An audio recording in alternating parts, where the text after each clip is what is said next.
C'est après plus de 26 heures de vol, au départ de Londres en passant par Kuala Lumpur, en Malaisie, que finalement, épuisé, mais frémissant d'excitation, je mettais le pied à Auckland. Après des mois de préparation et des années à en avoir rêvé, je foulais enfin le sol néo-zélandais. Si Paris est la cité de l'amour, alors Auckland est la ville des nombreux amants, accordez-moi son nom maori, Tanoki Makoro. Et très vite, cette immense agglomération, de loin la plus grande du pays, impressionne. D'une part pour sa situation, bâtie sur un isthme dans la part nord de l'île du Nord, et entourée de volcans éteints et de plages paradisiaques. D'autre part pour son caractère cosmopolite et la forte activité culturelle que la ville connaît, avec ses musées et festivals nombreux.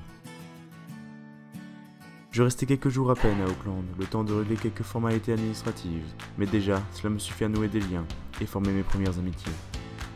Ainsi, c'est accompagné que j'entreprenais d'explorer la capitale économique de la Nouvelle-Zélande, et très vite, je fis mes premières découvertes en m'éloignant de l'hypercentre. Quelques semaines plus tard, on me demanderait quel était mon premier choc, ma première stupeur au pays du long nuage blanc. Je répondrais sans l'ombre d'un doute, la majesté des arbres, séculaire, grandiose et immense, que je découvrais au cœur même de la ville.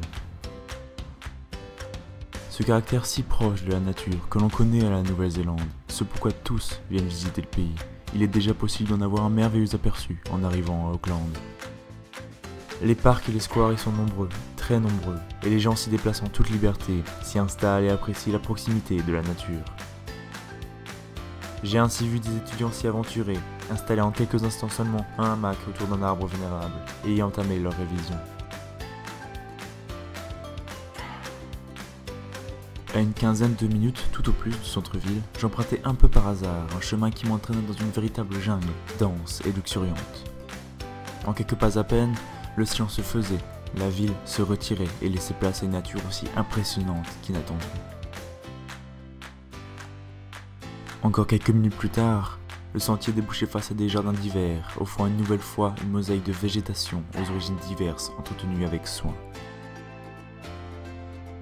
Plus loin se tenait le musée du mémorial de guerre d'Auckland, où figurait une exposition sur l'art et les coutumes maoris, soit ma première véritable initiation à l'héritage du pays.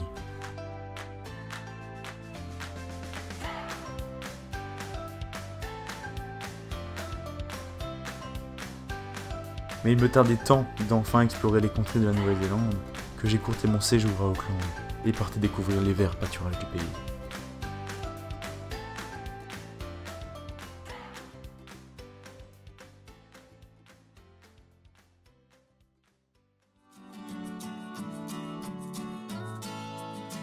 Ma première destination serait Kerikeri, dans le Far North. J'avais 1 an pour visiter l'entièreté du pays, et le peu de plans que j'avais constituait à me rendre dans l'île du Sud, au début de l'hiver. J'arrivais à Kerikeri au début de l'automne. Cette petite bourgade de 6500 habitants est connue pour 2 raisons. Son importante exploitation d'oranges, délicieuse en passant, et sa situation, au cœur de la Bay of Islands, tout en restant moins fréquentée que sa voisine Paia, destination très prisée des locaux comme des citadins, d'où il est possible de partir explorer les quelques 144 îles de la baie. Mais cela, on y reviendra plus tard. Kerikeri est donc une petite ville paisible et agréable, où il ne se passe pas grand chose mais où cela convient très bien aux habitants. Seule véritable attraction touristique de la ville, le Stone Store, en français magasin de pierre, qui se trouve justement être la plus ancienne bâtisse en pierre du pays, datant de 1836. Je resterai 3 semaines à Kerikeri, travaillant en échange du gîte et du couvert. Une relation établie appelée woofing, au Pagoda Lodge, un endroit unique, hors du temps.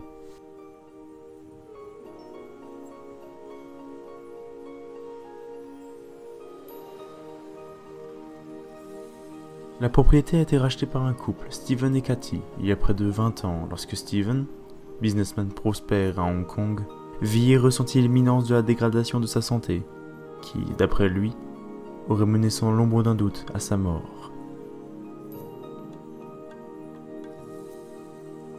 Ainsi, avec Cathy, ils vinrent ici, et firent de l'endroit un lodge et un petit paradis naturel. Tous deux bouddhistes convaincus, ils ont œuvré corps et âme à retranscrire à cet endroit la paix et la sérénité si chères à leurs croyances.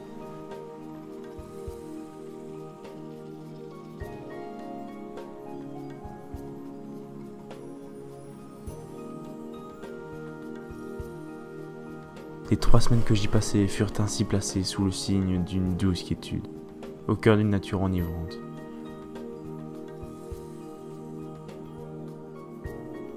C'est dans une tente de safari, suffisamment grande pour accueillir toute une famille, que je séjournais. Au petit matin, je jouissais ainsi d'une vue imprenable sur le lever de soleil, qui venait se refléter sur la rivière à laquelle le domaine faisait face. Véritablement, cet endroit dégageait une sérénité rare.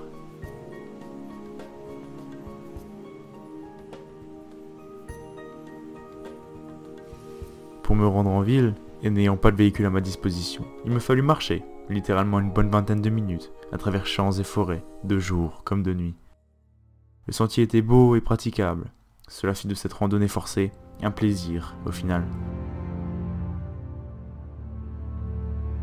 Et la vue y était plutôt impressionnante.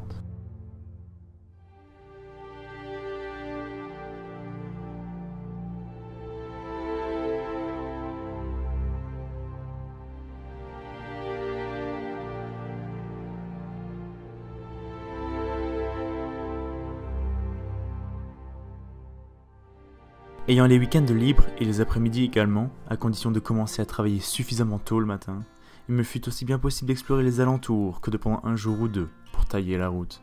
En kayak, je découvrais ainsi les environs en suivant le cours de la rivière, accompagné d'un autre woofeur œuvrant également au lodge.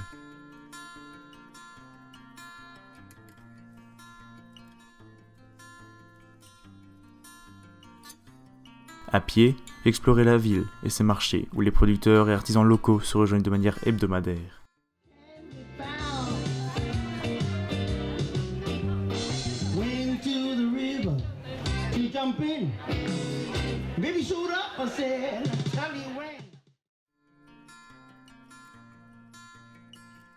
Aux alentours de Kirikiri, 2 sites naturels sont immanquables, aussi bien fréquentés par les locaux que par les voyageurs. Le premier étant à l'embouchure du Kirikiri River Track, où, en longeant la rivière homonyme à la ville, les cascades et bassins s'enchaînent. Long d'un peu moins de 4 km, ce circuit fut ma première véritable introduction à la nature néo-zélandaise, que je découvrais brute, enivrante, vénérable. Le sentier, entretenu avec soin par la collectivité locale, sinue sous le couvert d'arbres centenaires entre les rochers immenses et les affluents de la rivière, jusqu'à déboucher face aux impressionnantes Rainbow Falls, les chutes arc-en-ciel.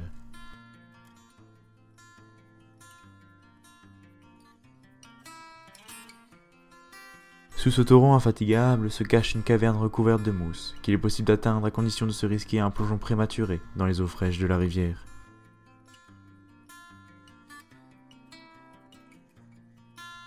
En grimpant encore quelque peu, le panorama se découvre, tout comme la puissance et l'ampleur de la cascade.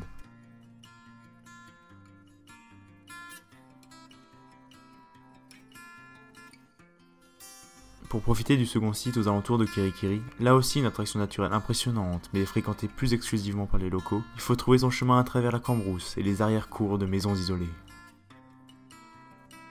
Puis finit par apparaître Charlie's Rock, une plus petite cascade qui se voit trop souvent éclipsée par sa voisine plus réputée, car plus impressionnante. Pourtant, Charlie's Rock a cette ambiance et cet isolement prodigué par les lieux seulement fréquentés des connaisseurs. Du haut des cascades, il est possible de sauter dans le bassin, où le torrent se jette. Acrobaties, rires et pitreries sont ainsi incités, voire encouragés. Alors, quand bien même les Rainbow Falls de Kirikiri, un lieu bien plus populaire, attirent toute l'attention, c'est ici, à Charlie's Rock, que je me réjouissais. Puis vint le jour où, toujours accompagné de mon acolyte woofer, nous décidâmes de nous aventurer plus loin, plus au nord, à un endroit grandement évoqué et toujours recommandé, Maturi Bay. Toutefois, avant d'en profiter, il s'agissait d'y parvenir, et n'ayant toujours aucun moyen de locomotion, une seule solution s'imposait, le stop, ou hitchhiking comme on l'appelle ici. Je m'adonnais ainsi à cette pratique qui rythmerait toute mon année de voyage pour la première fois.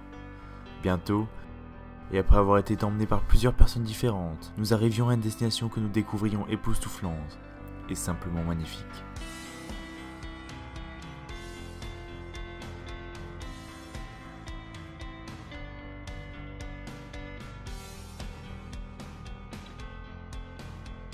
Madory Bay est autant prisée des surfeurs que des plaisanciers.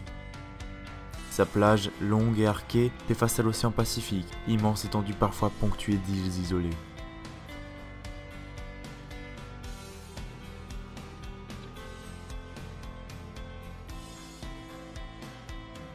Avec ses eaux d'une clarté cristalline et son sable d'or, la baie figure parmi les principales attractions de la côte est du Northland. Et en s'y aventurant enfin, il est bien aisé de comprendre pourquoi.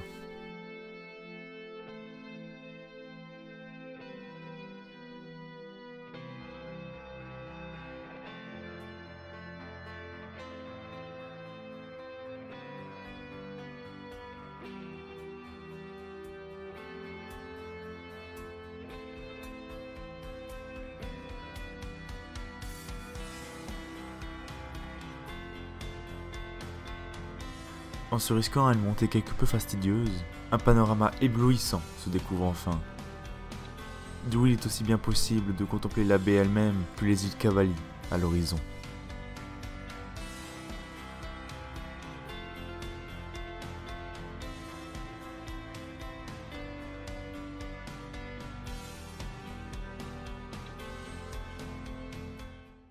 Au large de celle-ci gît un monument et un emblème, aujourd'hui devenu un récif frémissant de vie aquatique. Le Rainbow Warrior, autrefois navire et figure de proue de Greenpeace ayant été coulé par les forces spéciales françaises à Auckland en 1985, a alors été remorqué jusqu'ici pour ne faire plus qu'un avec un océan qu'il avait juré de protéger. Aujourd'hui, un monument a été dressé, le navire est devenu le domicile d'une vie marine impressionnante, et nombreux sont les plongeurs à s'y aventurer. Un sort, ma foi, approprié et bien mérité. Plus au nord, à l'extrémité du pays, pour être exact, se trouve le cap Reinga, aussi appelé en maori Te Rerenga Vairua, signifiant le lieu du grand saut de départ des esprits. La route pour l'atteindre est longue, sinueuse et peu fréquentée. Il nous faudrait donc escompter de 2 jours de stop pour y aller et en revenir. Le premier jour se passa ainsi sur la route, à tenter de couvrir autant de terrain que possible, enchaînant les rencontres au gré des véhicules qui se stoppaient pour nous. Se voyant dans l'incapacité d'atteindre le cap avant la nuit, un campement de fortune fut établi au campground de Rarawa Beach. Là, nous découvrirons une belle et interminable plage. D'abord le soir, puis le lendemain matin, avant de remettre les voiles pour atteindre notre destination. Si la route parcourue la veille offrait déjà un spectacle des plus agréables, ce n'était rien en comparaison des beautés et splendeurs naturelles qui nous séparaient du cap. Toujours verdoyant, le paysage initialement vallonné laissa bientôt paraître le littoral, les eaux bleues turquoises et les plages qui s'y jettent. Ce panorama, nous le contemplions aux côtés de 3 sœurs irlandaises ayant eu la bonté de nous prendre en stop jusqu'au cap, que nous découvrîmes enfin après plusieurs centaines de kilomètres parcourus. Et quel spectacle!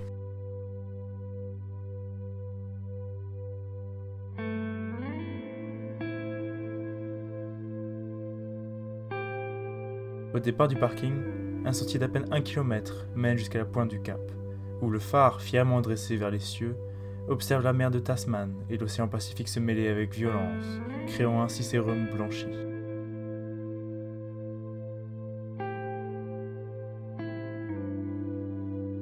Tout le long du sentier, le panorama sur les environs sauvages est somptueux. Mais c'est en s'approchant du phare et en découvrant le point de vue qu'il offre que cette sensation de bout du monde nous saisit enfin.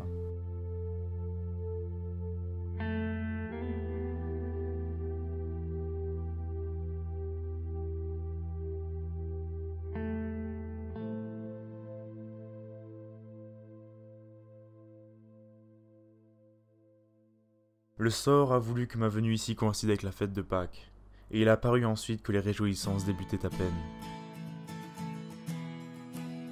À condition de ne pas trop s'attarder, il nous avait été offert par notre compagnie irlandaise de poursuivre le voyage ensemble. D'autant qu'à bord de leur véhicule tout-terrain, il nous était possible d'emprunter une route plus audacieuse pour le chemin retour.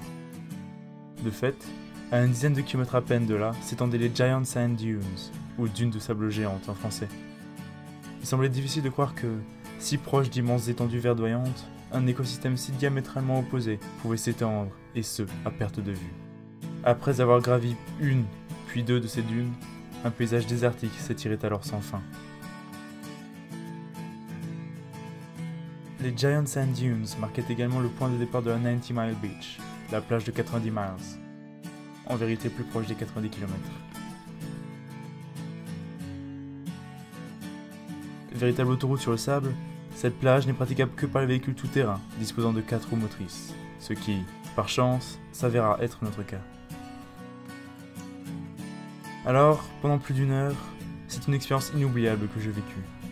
Installé à l'arrière du pick-up, je contemplais la plage qui se déroulait infiniment sous mes yeux, face à un littoral simplement paradisiaque. Ironiquement, c'est tandis que je me mouvais à toute allure que le temps parut ralentir, pour finalement s'arrêter et ancrer à jamais ce moment dans ma mémoire. Là constitue ma première grande expérience de la Nouvelle-Zélande. Au terme de la 3e et dernière semaine à Kerikeri, je décidai de reprendre la route, ayant le sentiment d'avoir vu tout ce qui était à ma portée, ici. Je pris donc la direction de Whangarei, à moins de 2 heures de route vers le sud, mais avant cela, et en raison de sa grande proximité, je me rendais à Paia, que j'évoquais précédemment. Paia est une ville fort dynamique en raison de l'importante attraction qu'elle génère. De fait, c'est d'ici que partent toutes les croisières et expéditions à la découverte de la Splendid Bay of Islands. Nager avec les dauphins, découvrir le cap Brett, ou s'aventurer librement en kayak parmi les 144 îles de l'archipel, soit autant d'activités proposées ici. Mais avant de s'adonner à pareilles aventures, j'ai passé une journée à Russell, sur la rive d'en face. La liaison entre les deux villes étant principalement assurée par des ferries circulant continuellement, c'est là le transport dont j'usais pour la traversée, offrant un beau point de vue sur les environs.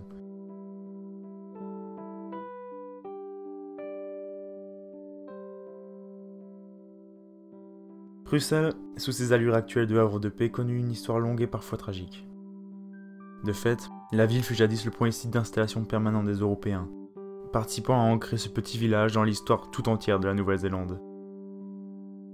Russell devint même pour un temps la capitale du pays, avant que celle-ci ne soit déplacée à Auckland. Projetée au cœur d'influence et d'enjeux oppressants, cette petite communauté, autrefois sans loi ni autorité, connut une extrême décadence, et la prostitution ainsi que les beuveries devenues monnaie courante lui valurent d'être baptisé l'enfer du Pacifique. Aujourd'hui, Russell est un véritable petit paradis sur Terre, où il fait bon se promener le long du rivage, où échoppes et lieux de restauration font face à l'océan. Une belle et longue promenade offre ainsi de découvrir les splendeurs d'une ville métamorphosée et devenue une destination très prisée des citadins en quête d'apaisement. Le Duke of Marlborough, plus vieil établissement du pays à être autorisé à la vente d'alcool, figure parmi les bâtiments présents sur cette promenade le long du rivage. De style victorien, le bar, aujourd'hui devenu également un restaurant, est sans doute la plus belle construction de la ville et sa plus célèbre attraction. Sa grande terrasse avec vue sur le large et le coucher de soleil, ainsi que son cachet inimitable, issu de siècles d'allées et venues, font du Duke of Marlborough un lieu chic, accueillant et serein. Si l'on trouve à Russell le premier lieu de festivité et de réjouissance du pays, d'un point de vue légal bien entendu, l'on y trouve aussi la plus ancienne église encore debout, toujours en service aujourd'hui. En une journée à peine, Russell était parvenu à m'atteindre plus qu'aucune autre ville que j'avais découvert jusqu'alors. Avec son calme certain, son ambiance hors du temps et la beauté de son rivage, Russell s'apparente à un véritable havre de paix. Le lendemain, qui s'avérerait être ma dernière journée dans la Bay of Islands, je me décidai à embarquer pour l'une de ces nombreuses expéditions en mer proposées par les tours opérateurs de la ville. En premier lieu, il s'agissait d'explorer la baie, ses îles et ses recoins oubliés. Pourtant, dans un tel dédale d'îlots aux allures paradisiaques, c'est bientôt vers la mer que les regards de tous furent braqués. De fait, nous n'étions pas aujourd'hui les seuls visiteurs de la baie. Un banc de dauphins avait repéré notre navire et vint nous porter compagnie, avec toute la gaieté qui leur est d'usage. Pour le plus grand plaisir de tous, nous passâmes ainsi plusieurs instants à observer ces magnifiques créatures, pour rester avec aisance dans leur élément.